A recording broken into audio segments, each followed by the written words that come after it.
Les derniers chiffres à peu près complets dont on dispose sur l'aide militaire française à l'Ukraine datent en fait de la fin novembre, et il y en aura de nouveau en février. Ils ont été compilés par un think tank allemand spécialisé dans les questions économiques, le Kiel Institute, sur la base de toutes les données publiques disponibles. Donc à chaque fois qu'il y avait un communiqué d'un pays qui annonçait ce qu'il allait envoyer, ils regardaient combien ça pouvait coûter à peu près comme matériel, et puis ils ont fait la somme.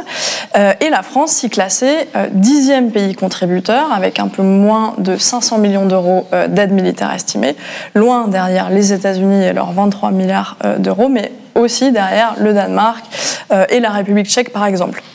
Alors on peut dire oui, mais comparer tous ces milliards, tous ces millions n'a pas beaucoup de sens, parce que tous les pays ne sont pas aussi riches. Ce qui est important, c'est de considérer l'effort que ça représente par rapport à leur budget. Et ben, si on rapportait cette aide au PIB de chaque pays, la France chutait encore en 19e position des pays contributeurs, derrière la Slovaquie, l'Autriche ou encore le Luxembourg. Alors, première question, est-ce que ces chiffres-là, pour vous, ce sont de bons indicateurs? C'est une bonne manière d'évaluer l'aide qu'on envoie? Alors, ça va être très intéressant d'avoir les chiffres du mois prochain, parce que les choses ont beaucoup bougé depuis. Non seulement la France a donné pas mal de choses depuis novembre, mais les autres aussi ont accru leur dotation, d'autant qu'on a découvert que certains dons avaient été faits sans être déclarés. On a découvert que la Pologne avait envoyé des systèmes de défense antiaérienne qu'elle n'avait jamais déclarés, et qu'on a vu apparaître sur des photos mi-décembre. Et vu où ils étaient et comment ils étaient photographiés, on comprenait qu'ils étaient là depuis un moment, vu que les Ukrainiens avaient l'air de les maîtriser correctement. Bon, ça va vraiment être intéressant de voir où on en est. Il faut aussi expliquer certaines choses. Pour se comparer à l'Angleterre, l'Angleterre est engagée auprès des Ukrainiens depuis 2014, voire avant, là où la France avait un rôle très limité. La France, les Anglais, les Canadiens, les Américains sont engagés dans la formation de l'armée ukrainienne depuis beaucoup plus longtemps que nous. Donc, il est, dans une certaine manière, logique pour eux d'être devant nous.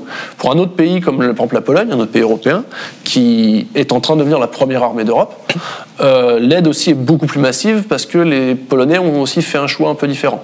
D'abord, ils se disent que chaque Russe qui est éliminé avec des armes qu'ils donnent aux Ukrainiens, c'est éventuellement des menaces en moins pour eux, mais également parce qu'ils sont dans un processus de modernisation de leurs forces, au sens où tout leur vieux matériel hérité de l'Union soviétique, ils sont en train de s'en débarrasser, de le changer pour du matériel beaucoup plus moderne. On a vu l'énorme commande faite à l'industrie coréenne et des achats très importants de chars, notamment auprès des Américains. Ça dégage un volume de matériel assez important qui peut être facilement donné à l'Ukraine. Les Polonais ont donné plus de 250 chars, et de vrais chars, aux Ukrainiens depuis le début de la guerre. Et eux l'ont fait très très tôt.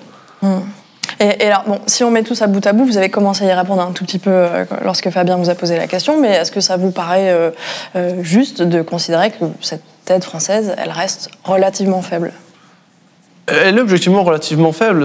Encore une fois, il faudra voir l'actualisation, mais comme tout le monde a continué à donner, elle est relativement faible par rapport notamment à une posture que se donnait la France de première armée d'Europe jusqu'ici. Il semblerait, vu les efforts qui sont faits, que la France n'était la première armée d'Europe jusqu'ici que parce que personne d'autre ne prétendait à ce titre, en fait. Mediapart.